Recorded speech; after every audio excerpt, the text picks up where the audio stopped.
Welcome to dotcom builders. In this video, I will share with you how to show the coming soon page in Hostinger website builder. Without any further ado, let's start this tutorial. First, go to hpanel.hostinger.com, then log in to your Hostinger account and click on websites. And next to your websites that you want to show the coming soon page on, click on this edit website button. This is my website in Hostinger website builder, and first let's give it a visit.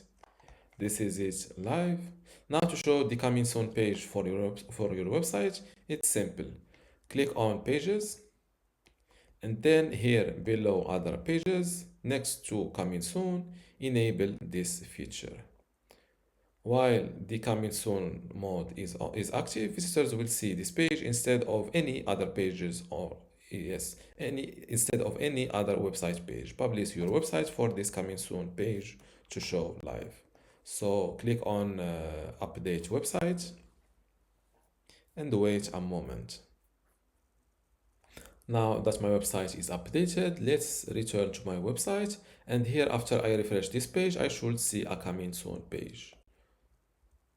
And this is the coming soon page enabled. If you still have a question, and this is how to show the coming soon page on your website in Hostinger website builder.